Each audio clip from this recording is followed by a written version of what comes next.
Details లోకి వెళ్తే నిజామాబాద్ జిల్లాలో సంచలనం సృష్టించిన కానిస్టేబుల్ ప్రమోద్ హత్య కేసులో నిందితుడు రియాజ్ మృతి చెందాడు. కానిస్టేబుల్ హత్య కేసులో నిన్న రియాజ్ ను పోలీసులు అదుపులోకి తీసుకున్నారు. రియాజ్ మృతికి సంబంధించి భిన్నాభిప్రాయాలు వ్యక్తమవుతున్నాయి. రియాజ్ కు అంతకుముందు ఓ యువకుడితో జరిగిన ఘర్షణలో గాయాలయ్యాయని, దీంతో చికిత్స నిమిత్తం అతన్ని నిజామాబాద్ ప్రభుత్వ ఆసుపత్రి జీజీహెచ్ కి తరలించగా అక్కడ చికిత్స పొందుతూ మృతి చెందినట్లు ఒక సమాచారం. మరోవైపు రియాజ్ ఆసుపత్రిలో ఉండగా పోలీసులు కాల్పులు జరపడం వల్లే నిందితుడు మరణించినట్లుగా కూడా స్థానికంగా కథనాలు వినిపిస్తున్నాయి.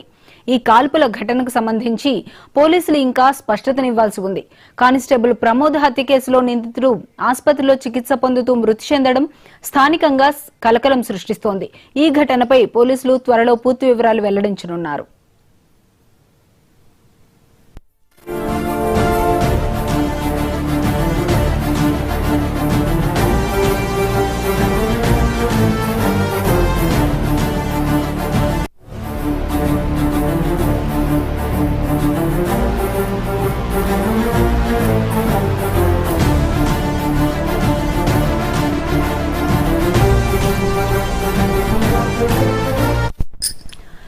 నిజామాబాద్ జిల్లాలో సంచలనం సృష్టించిన కానిస్టేబుల్ ప్రమోద్ హత్య కేసులో నిందితుడు రియాజ్ మృతి చెందాడు.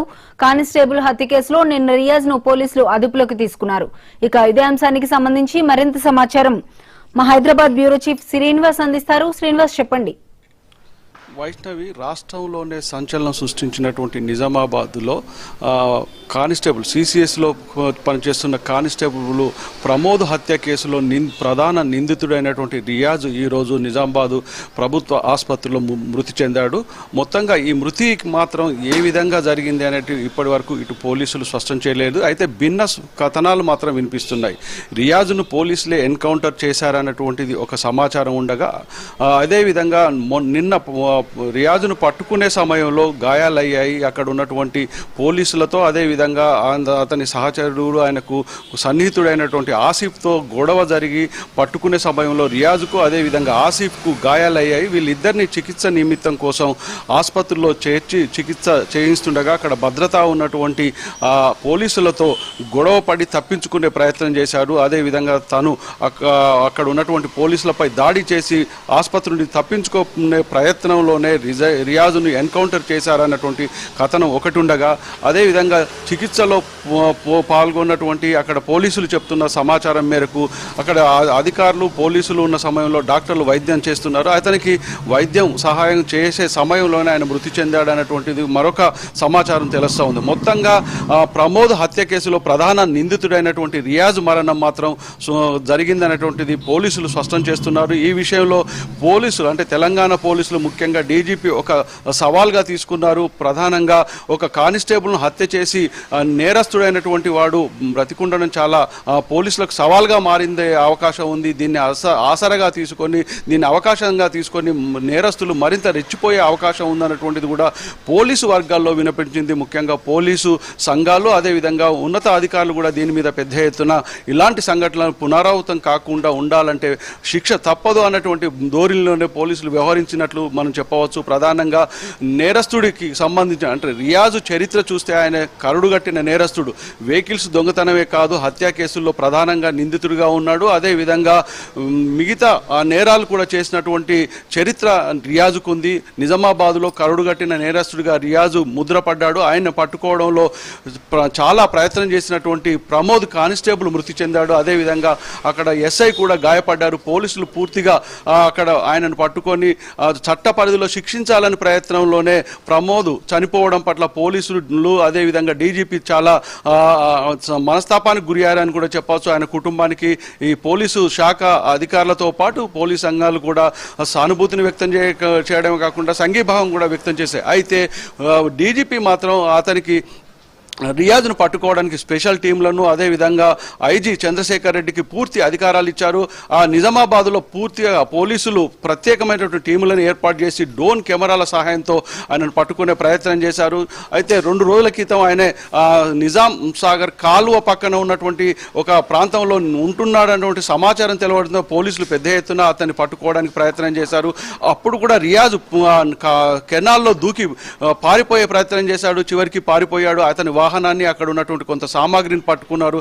ఆ సమాచారాన్ని సేకరించిన పోలీసులు మళ్ళీ డ్రోన్ కెమెరా సహాయంతో అతను ఎక్కడున్నాడు అన్నటువంటి సహాయం తన సహచరులకు, అతని బంధువులను సహాయంతో అతను పట్టుకునే ప్రయత్నం చేశారు. నిజామాబాద్ శివారు ప్రాంతాల్లోని సారంగపూర్ ప్రాంతంలో ఒక పాడుబడ్డటువంటి షెడ్డులో ఒక వెహికల్లో ఉన్నటువంటి దాంట్లో దాక్కున్నాడు. ఈ సమాచారం తెలుసుకున్నటువంటి పోలీసులు తనకు కొంత సహకరించినటువంటి వాళ్ళను అదుపులోకి తీసుకొని వాళ్ళ సహాయంతో రియాజ్ను పట్టుకునే ప్రయత్నం చేశారు. అప్పుడు జరిగినటువంటి పెనుగులాటలనే అతనికి కొంత సహకరించిన బంధువు అయినటువంటి ఆసిఫ్పై దాడి చేయడమే కాకుండా పట్టుకునే ప్రయత్నంలో పోలీసులకు కూడా తీవ్ర గాయాలయ్యాయి. అటు ఆసిఫ్కు పోలీసులకు తీవ్ర గాయాలయ్యడంతో నిన్న నిజామాబాద్లోని ప్రభుత్వ ఆసుపత్రిలో రియాజ్ను చేర్పించారు. అక్కడ చికిత్స నిర్వహిస్తున్న సమయంలోనే ఇటు ఆసిఫ్కు ఇటు రియాజ్కు నిర్వహిస్తున్న సమయంలో ఈరోజు ఉదయం అక్కడ ఉన్నటువంటి పోలీస్ కానిస్టేబుల్ పైన భద్రత ఉన్నటువంటి వారిపైన దాడి చేసి పారిపోయే ప్రయత్నంలోనే పోలీసులు కాల్పులు జరిపి ఎన్కౌంటర్ చేసినటువంటి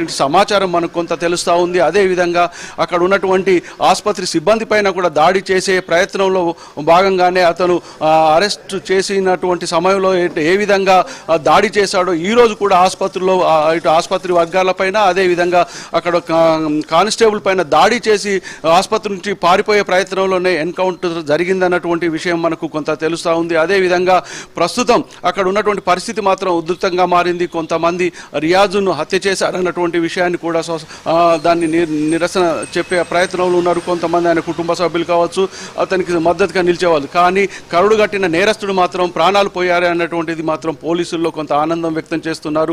ముఖ్యంగా రియాజ్ కరడు కట్టిన నేరస్తుడు. వెహికల్స్ను దొంగతనమే చేసుడే కాదు, అనేక హత్యలతో సంబంధాలు ఉన్నాయి. అతను గతంలో కూడా జైలు జీవితాన్ని గడుపుతున్నాడు. బెయిల్పై విడుదలైనటువంటి రియాజు తిరిగి వాహనాల దొంగతనం చేయడమే కాకుండా చైన్ స్నాచింగు, అదేవిధంగా మహిళలపై దాడి, ఇలాంటి సంఘటనలు కూడా ఎన్నో నేరాలు ఉన్నటువంటి రియాజు ఈరోజు ఎన్కౌంటర్లో నిజామాబాద్లో మృతి చెందాడు. అయితే ఈ పోలీసును హత్య చేసిన విషయంలో ఇటు పోలీసు అధికార సంఘాలే కావచ్చు, డీజీపీ శివశరణ్ కావచ్చు, పూర్తిగా పోలీసుల వైఫల్యం కాకుండా కూడా అక్కడ హత్య జరగడానికి పోలీసు హత్యను చాలా తీవ్రంగా ఖండించారు. శివశరణ్ డీజీపీ మాత్రం పెద్ద ఎత్తున ప్రత్యేకమైనటువంటి పోలీసు బలగాలను టీంలను ఏర్పాటు చేయడం కూడా సాంకేతిక సహాయంతో అంటే డ్రోన్ సహాయంతో కూడా అతను ఎక్కడున్నాడో అన్నట్టు గాలింపు చర్యలు మొత్తం నిజామాబాద్తో పాటు చుట్టుపక్కల ప్రాంతాల్లో పెద్ద ఎత్తున గాలింపు చర్యలు చేసి 2 రోజులు నేను రియాజ్ను అదుపులోకి తీసుకొని అరెస్టు చేసి కోర్టు ముందు హాజరుపరిచి చికిత్స అనంతరం కోర్టు ముందు హాజరుపరిచే సమయంలోనే ఇలాంటి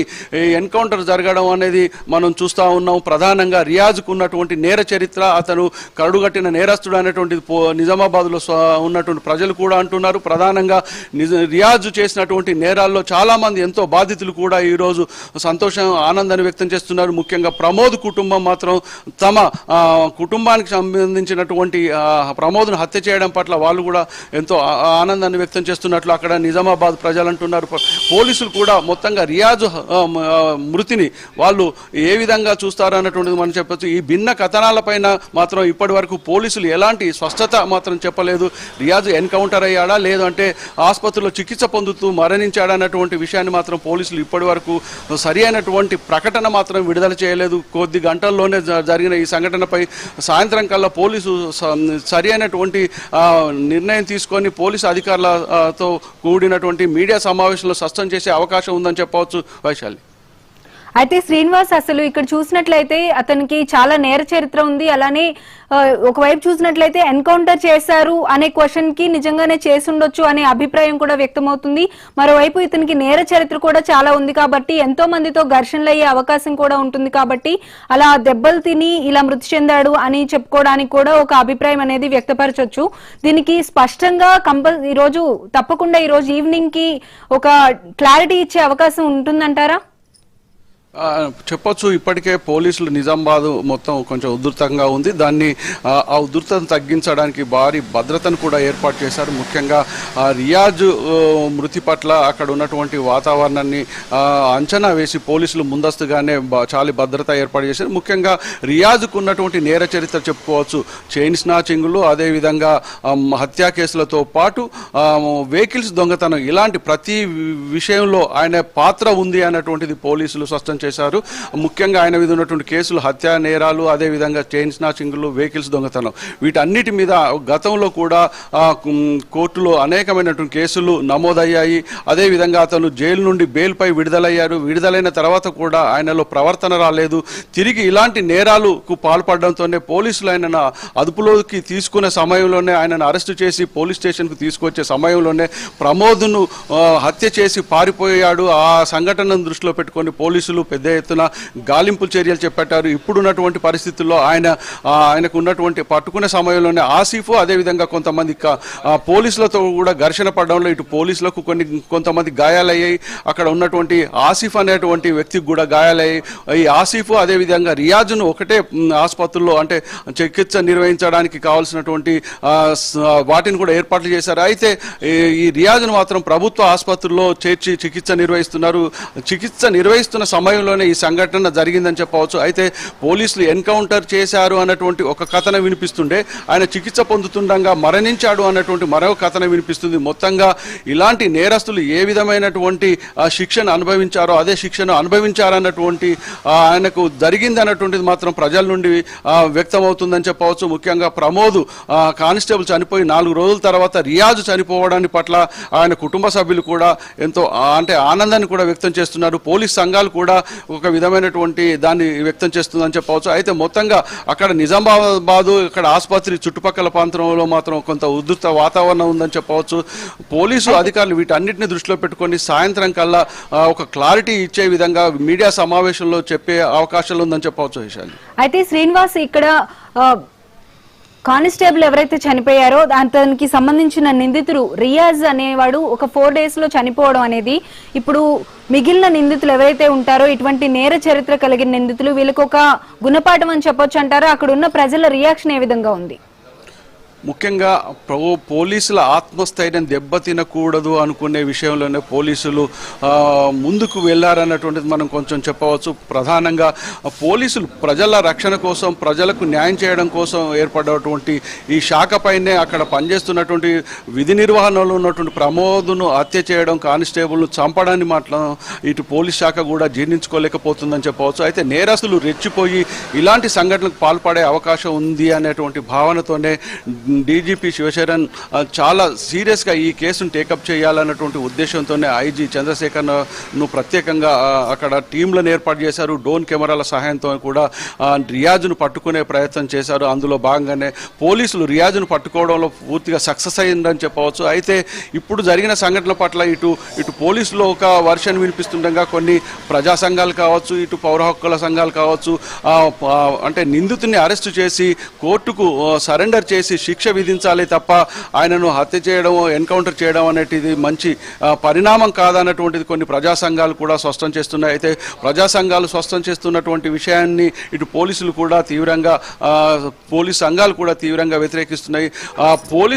అంటే ప్రమోద్ చనిపోయినప్పుడు ఎలాంటి నిరసనలు కావచ్చు, ఎలాంటి ప్రకటనలు కానీ చేయనటువంటి పౌర సంఘాలు ఈరోజు ఒక ఎన్కౌంటర్లో చనిపోయినటువంటి ఒక నేరస్తుని గురించి ఇలాంటి ప్రకటనలు చేయడం అనేటువంటి విషయాన్ని వాళ్ళు పునరాలోచించాలి అన్నటువంటి విషయాన్ని కూడా చెప్తున్నారు. మొత్తంగా డీజీపీ శివశరణ్ మాత్రం ఇక్కడ ఉన్నటువంటి పోలీసు వ్యవస్థ ఆత్మస్థైర్యం దెబ్బతినకుండా వ్యవహరించాడన్నటువంటి విషయాన్ని కూడా ఇటు పోలీసు సంఘాలు కావచ్చు, పోలీసులు కావచ్చు, మొత్తంగా ఇక్కడ పోలీసులు వ్యవహరించిన దానిపైన ఆయన అరెస్టు చేయడం, అదుపులోకి తీసుకోవడం, ఆసుపత్రిలో చికిత్స నిర్వహించడం వంటి అన్ని కార్యక్రమాలను చట్ట పరిధిలోనే చేశారు. అయితే జరిగినటువంటి సంఘటన మాత్రం ఇప్పటి వరకు అంటే ఒక క్లారిటీ లేకపోవడం వల్ల పోలీసులు జరిగిన విషయానిపైన ఒక మీడియా సమావేశం ఏర్పాటు చేస్తే తప్ప, స్పష్టమైనటువంటి ప్రకటన చేస్తే తప్ప ఈ రియాజ్ మృతి పట్ల ఇటు ప్రజలకు కానీ ఇటు మిగతా మీడియాకు కానీ తెలియచే అవకాశం లేదు. ఇప్పటికైతే భిన్న కథనాలు మాత్రం వినిపిస్తున్నాయని చెప్పవచ్చు. ఒకవైపు ఎన్కౌంటర్ అని, ఒకవైపు ఆసుపత్రిలో చికిత్స పొందుతూ మృతి చెందాడన్నటువంటి రియాజ్ మృతి చెందాడన్నటువంటి మాత్రం వార్తలు వినిపిస్తున్నాయని చెప్పవచ్చు.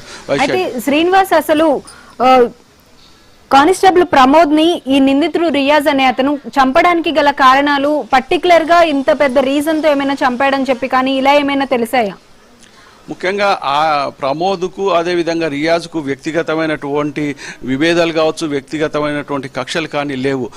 రియాజ్ను అదుపులోకి తీసుకొని అనేక నేరాలు చేసినటువంటి రియాజ్ను అరెస్టు చేద్దామన్నటువంటి ఉద్దేశంతోనే వెళ్తుండగా నడి రోడ్డు పైన అతన్ని హత్య చేయడం, ఒక కానిస్టేబుల్ హత్య చేయడం పట్ల ఇటు ప్రజలు కూడా తీవ్రమైనటువంటి నిరసన వ్యక్తం చేశారు. ఇటు పోలీస్ శాఖలో కూడా కొంత ఆత్మస్థైర్యం దెబ్బతిందని చెప్పవచ్చు. ముఖ్యంగా రియాజ్కు ఇటు ప్రమోద్కు వ్యక్తిగతమైనటువంటి పగ కానీ వ్యక్తిగతమైనటువంటి విభేదాలు కానీ లేవు. విధి నిర్వహణలో ఉన్నటువంటి ఒక కానిస్టేబుల్ ప్రమోద్ను హత్య చేయడాన్ని పట్ల అందరూ అంటే వ్యతిరేకించారు, అందరూ సానుభూతి వ్యక్తం చేశారు ప్రమోద్ హత్య పట్ల. రియాజు కరుడుగట్టిన నేరస్తుడు, అనేకమైనటువంటి నేరాల్లో ఉన్నటువంటి వాటిని అన్నింటినీ దృష్టిలో పెట్టుకొని రియాజు మరణాన్ని అంటే ప్రమోద్ కుటుంబం కూడా ఎంతో హర్షిస్తుందని చెప్పవచ్చు. ప్రధానంగా ప్రమోద్ హత్యను చాలా ఇటు మిగతా అంటే పోలీస్ సంఘాలే కాకుండా మిగతా వాళ్ళు కూడా సానుభూతి వ్యక్తం చేశారు. కరుడుగట్టినటువంటి రియాజు మృతి పట్ల మాత్రం ఇప్పటి వరకు కొన్ని అంటే మైనార్టీ సంఘాలే కావచ్చు, కొన్ని పౌర హక్కుల సంఘాలే కావచ్చు కొంత నిరసన వ్యక్తం చేస్తున్నట్లు కొంత సమాచారం ఉంది. నిజామాబాద్లో వాటిని అన్నింటినీ అదుపులోకి తీసుకోవడానికి, వాటిని శాంతి భద్రతలు కాపాడడానికి ఇప్పటికే పోలీసులు గట్టి భద్రతా ఏర్పాట్లు చేశారు. కొన్ని చోట్ల 144 సెక్షన్ కూడా విధించారు. వైశాలి, అయితే శ్రీనివాస్, పౌర హక్కుల సంఘానికి సంబంధించి మనం గతంలో కూడా కొన్ని కేసెస్ లో చూసాము. ఎప్పుడైతే న్యాయం ఉంటుందో అటువైపు చాలా టైమ్స్ మాట్లాడలేదు. ఇటువంటి సిచ్యువేషన్స్ వచ్చినప్పుడు ఒక నిందితుల దగ్గరకు వచ్చినప్పుడు అయితే మాట్లాడడం అనేది చాలా టైమ్స్ మనం అబ్జర్వ్ చేస్తూ వస్తున్నాము గతంలో జరిగిన సంఘటనలను బట్టి కూడా. సో దీనికి సంబంధించి పోలీస్ రియాక్షన్ ఏ విధంగా ఉంది? ముఖ్యంగా పోలీసులు వాళ్ళ విధి నిర్వహణ చేసుకుంటూ పోతున్నారు. దానికి సంబంధించినటువంటి దాంట్లో ఎవరి జోక్యం కూడా ఉండదు. కోర్టు వైపు వాళ్ళు కోర్టును చట్టాలను గౌరవిస్తూనే వాళ్ళ విధులు నిర్వహిస్తారు. ప్రధానంగా ఇక్కడ రియాజు చేసినటువంటి హత్యను వాళ్ళు పోలీసులు తీవ్రంగా పరిగణించి దానిలో భాగంగానే అతన్ని పట్టుకునే ప్రయత్నంలో చాలామంది పోలీసులు గాయపడ్డారు. ఇతర అంటే పౌరులు కూడా గాయపడ్డారు. అనేక నేరాల్లో శిక్షను అనుభవిస్తున్నటువంటి కరుడుగట్టిన రియాజు చేసినటువంటి సంఘటనను, ఆయన హత్యను ఎవరు హర్షించరు. అయితే పౌర హక్కుల సంఘాలకు సంబంధించిన వాళ్ళు కావచ్చు, కొన్ని ఇతర సంఘాలు కావచ్చు, వారు మాత్రం కొంత వ్యతిరేకతను వ్యక్తం చేస్తున్నారు. చట్ట పరిధిలో రియాజును శిక్షిస్తే బాగుంటుంది, కోర్టుకు సరెండర్ చేసి జైలుకు పంపి అక్కడ ఉన్నటువంటి శిక్షను అనుభవించేవాడు అన్నటువంటి వాళ్ళ వాదన వినిపిస్తుంది. అయితే ఇవన్నీ కూడా గతంలో జరిగాయి అనేటువంటిది కూడా ఒక మనం చెప్పుకోవచ్చు. గతంలో జైలు శిక్షను అనుభవించారు, కోర్టు ద్వారా జైలుకు వెళ్ళాడు, అదే కోర్టు ద్వారా బెయిల్ తీసుకొచ్చి తిరిగి నేరాలకు పాల్పడుతున్నాడు, తిరిగి ఆ హత్యలకు పాల్గొనే అవకాశం కూడా ఉందన్నటువంటిది కూడా వినిపిస్తూ ఉంది. ముఖ్యంగా గతంలో కూడా అనేక మార్లు జైలుకు వెళ్ళాడు, బెయిల్పై విడుదలై తిరిగి తన నేర ప్రవృత్తిని మాత్రం మార్పు చేసుకోలేదు. తిరిగి నేరాలకు పాల్పడుతూ ఇటు ఆ వెహికల్స్ని దొంగతనం చేయడం కానీ, చైన్ స్నాచింగ్లు కానీ, హత్యల్లో పాల్గొనడం కానీ, ఇలాంటి సంఘటనలే కాకుండా బెదిరింపులకు, తర్వాత ఇతర కిడ్నాప్లకు వంటి వాటికి కూడా పాల్పడుతున్నట్టు సమాచారం ఉంది. కరుడుగట్టిన ప్రతి నేరంలో ఆయన కొంత భాగస్వామ్యం ఉందన్నటువంటిది నిజామాబాద్లో పూర్తిగా కరుడుగట్టిన నేరస్తుడిగా ముద్రపడ్డటువంటి రియాజుకు ఆయన మరణాన్ని పట్ల కొంత రాజకీయం చేయకుండా ఇది పోలీసుల ఆత్మస్థైర్యం దెబ్బతినకుండా ఉండాలన్నటువంటిది పోలీసు అధికారులు విజ్ఞప్తి చేస్తున్నారు. వైశాలి, అయితే శ్రీనివాస్, ఇప్పుడు ఈ నిందితుడు రియాజ్ ఎవరైతే ఉన్నారో అతనికి కరుడుగట్టిన నేర చరిత్ర అనేది ఉంది అని చెప్పి మీరే చెప్తున్నారు. అయితే ఇటువంటి వ్యక్తి చనిపోయాడు అంటే తప్పకుండా ఇతనికి ఇంత నేర చరిత్ర ఉన్నప్పుడు బ్యాక్గ్రౌండ్ కూడా ఎంతో కొంత ఉంటుంది, కొంత సర్కిల్ అనేది తప్పకుండా ఉంటుంది. వాళ్ళ నుంచి అక్కడ నిజామాబాద్ లో ఉన్న అట్మాస్ఫియర్ అనేది దెబ్బతినకుండా ఉండే విధంగా ఏమైనా పోలీసులు చర్యలు తీసుకుంటున్నారా? చెప్పొచ్చు వైశాలి. ఇప్పటికే పోలీసులు రియాజు మృతి చెందాడు అన్నటువంటి వార్త మీడియాలో రావడంతోనే నిజామాబాద్లో పలు చోట్ల 144 సెక్షన్ విధించడంతో పాటు ఎక్కడైతే ఉధృతత ఏర్పడుతుంది, ఎక్కడైతే ఆయన నివాసం ఉంటుంది, ఆయనకు సన్నిహితంగా ఉండేటువంటి సమాజం ఉంది, అక్కడ ఉన్నటువంటి ప్రాంతాల్లో పోలీసులు భారీ భద్రతా ఏర్పాట్లు చేశారు. ఎలాంటి సంఘటనలు తలెత్తకుండా శాంతి భద్రతలను కాపాడడానికి పోలీసులు ఇప్పటికే తగిన చర్యలు చేపట్టారని చెప్పవచ్చు. ప్రధానంగా ఇటు ఆసుపత్రి చుట్టుపక్కల ప్రాంతం, అదేవిధంగా మిగతా ప్రాంతాల్లో నిజామాబాద్లో ఎక్కడైతే సెన్సిటివ్ ప్లేసెస్ ఉన్నాయో అక్కడ అన్ని చోట్ల పోలీసులు భారీ భద్రతా ఏర్పాట్లు చేశారు. ఎలాంటి సంఘటనలు జరగకుండా వాటి అన్నిటి కట్టుదిట్టమైనటువంటి ఏర్పాట్లు చేశారు. ఇప్పుడు ఉన్నటువంటి పరిస్థితుల్లో ఎలాంటి సంఘటనలు జరిగినా కూడా మరింత పోలీసు బలగాలను నిజామాబాద్కు తరలించే అవకాశం ఉంది. డీజీపీ ఇప్పటికే ఎప్పటికప్పుడు నిజామాబాద్లో ఉన్నటువంటి పరిస్థితులను శివశరణ్ రెడ్డి, అదేవిధంగా ఐజీ చంద్రశేఖర్ రెడ్డి వాళ్ళన్ని సంఘటనలకు సంబంధించినట్టు పూర్తి వివరాలను సేకరిస్తున్నారు. అక్కడ ఉన్నటువంటి పోలీసు అధికారులు కూడా ఎప్పటికప్పుడు ఉన్నతాధికారులకు సమాచారం ఇస్తున్నారు. అక్కడ ఎలాంటి సంఘటనలు జరిగినా కూడా వాటిని అదుపులోకి తెచ్చుకునే విధంగానే భద్రతా ఏర్పాట్లు చేశారని చెప్పవచ్చు. ఆ రియాజు డెడ్ బాడీని పోస్ట్ మాస్టర్ చేసిన తర్వాత వాళ్ళ కుటుంబ సభ్యులకు కావచ్చు, అతని సన్నిహితులకు కావచ్చు అప్పగించే అవకాశం ఉంది. తర్వాత జరిగే పరిణామాలను కూడా దృష్టిలో పెట్టుకొని పోలీసులు ఎప్పటికప్పుడు భద్రతా ఏర్పాట్లు, శాంతి భద్రతలను కాపాడే దిశలోనే ఉన్నారని చెప్పవచ్చు. వైశాలి, అయితే శ్రీనివాస్, ఇప్పుడు ఈ నిందితుడు రియాజ్ ఎవరైతే ఉన్నారో అతనికి సంబంధించిన కుటుంబ సభ్యులు కానీ లేదంటే భార్య పిల్లలు కానీ వీళ్ళంతా ఉంటారు కదా, వీళ్ళని ఏమైనా కలవడం కానీ అతని బ్యాక్గ్రౌండ్ ఏంటి, ఎలా ఉండేవాడు అని తెలుసుకునే ప్రయత్నం ఏమైనా చేశారా? అయితే ఇప్పటి వరకు ఆయనకు కుటుంబ సభ్యులు మాత్రం ఎవరూ రాలేదు. ఆయనకు కుటుంబ సభ్యులు కూడా చాలా దూరంగా ఉంటున్నారు. ఈయన నేర చరిత్ర, ఈయన నేర ప్రవర్తన వంటి కుటుంబ సభ్యులు కూడా చాలా దూరంగా ఉంటున్నారు. ఈయన సింగిల్గానే ఉంటున్నట్లు కొంత సమాచారం ఉంది. అయితే ఆయనకి మిగతా అంటే సన్నిహితులు, స్నేహితులే తప్ప అలాంటి స్నేహితులు అంటే ఆయనకు మంచి స్నేహితులు కూడా లేదు. ఆయన నేరంలో భాగస్వాములైనటువంటి వాళ్ళే చాలామంది ఆయనకు సన్నిహితంగా ఉండేవారు. చాలామంది కుటుంబ సభ్యులు, బంధువులు కూడా రియాజ్కు దూరంగా ఉండేవారు అనేటువంటి సమాచారం ఉంది. పోలీసులు కూడా అదే స్పష్టం చేస్తున్నారు. రియాజ్ కేవలం సింగిల్ మ్యాన్గానే చేసేవాడు ఈ నేరాలన్నీ. కేవలం తనకు కొంత సహకారాన్ని ఇచ్చిన వాళ్ళకి, అతని సన్నిహితులకు కావచ్చు, వాళ్ళకు అప్పటికప్పుడు డబ్బులు ఇచ్చి వాళ్ళని ఉపయోగించుకొని వాళ్ళని పావులుగా వాడుకునేవాడే తప్ప అతనికి వాళ్ళకు కూడా పూర్తి ఈయన భాగస్వామ్యం చేసేవాడు కాదు. సింగిల్గానే ఈ నేరాలు, చైన్ స్నాచింగ్లు కానీ, తర్వాత ఈ వెహికల్స్ దొంగతనం చేయడం కానీ, మిగతా విషయాల్లో కూడా ఆయన సింగిల్గానే వెళ్ళేవాడని చెప్తున్నారు. ఈ హత్యలు కూడా సింగిల్గానే చేసినట్లు కొంత సమాచారం అందిస్తున్నారు పోలీసులు. మొత్తంగా రియాజ్ మాత్రం తనకు బంధువులకు కానీ, మిగతా వాళ్ళకు, స్నేహితులకు కానీ దూరంగా ఉండేవాడు. ఎప్పటికప్పుడు తాను అంటే ఈ నేరాల్లో పాల్గొన్నప్పుడు కొంత అక్కడ చేసిన తర్వాత నగరానికి కానీ ఇతర ప్రాంతాలకు కానీ వెళ్ళేవాడు. తాను సింగిల్గానే వెళ్ళేవాడు.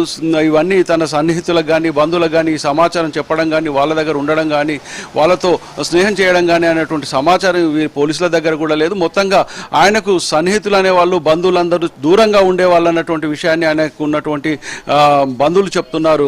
వైశాలి, అయితే శ్రీనివాస్, ఇప్పుడు ఈ నిందితుడు ఎవరైతే ఉన్నారో అతను చేసిన పని అనేది చిన్న విషయం కాదు. డైరెక్ట్ గా ఒక కానిస్టేబుల్ ని బహిరంగంగా చంపడం అనేది చాలా పెద్ద విషయం అనే చెప్పాలి. ఇది అడ్వాంటేజ్ గా తీసుకొని అక్కడ ఉన్న మిగిలిన నేరస్తులు ఎవరైతే ఉంటారో వాళ్ళు ఇంకా ఎక్కువ వీటికి పాల్పడే అవకాశాలు కూడా తప్పకుండా ఉండే అవకాశం కూడా ఉంటుంది. సో వాళ్ళపైన పోలీసులు ఇక ముందు ఉక్కుపాదం మోపే అవకాశం ఉంటుందంటారా? ముఖ్యంగా మీరు చెప్పినటువంటి అంశాన్ని చూసేది ఉంటే పోలీసుల ఆత్మస్థైర్యం దెబ్బతినకుండా ఈ సంఘటనను పోలీసులు నిర్వహించినట్లు కొంత మనం చెప్పుకోవచ్చు. ఒక కానిస్టేబుల్ను, విధి నిర్వహణలో ఉన్నటువంటి కానిస్టేబుల్ను హత్య చేయడం పట్ల ఇటు పోలీసులే కాదు పౌర సమాజం కూడా హర్షించడం లేదు. ప్రజల రక్షణ కోసం, ప్రజలకు న్యాయం జరగడం కోసం పోలీసులు ఎప్పటికప్పుడు దొంగలను, నేరస్తులను, తర్వాత హత్యల్లో ఉన్నటువంటి వాళ్ళని ఎప్పటికప్పుడు అంటే నిఘా వేసి పట్టుకునే సందర్భంలో పోలీసులు హత్యకు గురి కావడం అనేది ఎవరు హర్షించడం లేదు. ప్రధానంగా పోలీసులు మాత్రం ఈ ప్రమోద్ హత్యను జీర్ణించుకోలేదని చెప్పవచ్చు. ముఖ్యంగా డీజీపీ లాంటి వాళ్ళు ఇలాంటి సంఘటనలు జరగడం పట్ల పోలీసుల ఆత్మస్థైర్యం దెబ్బతింటుంది. వీళ్లకు విధి నిర్వహణలో తగినటువంటి భద్రత కానీ, ఆత్మస్థైర్యాన్ని కల్పించకపోయేది ఉంటే భవిష్యత్తులో పోలీసులు కూడా కొంత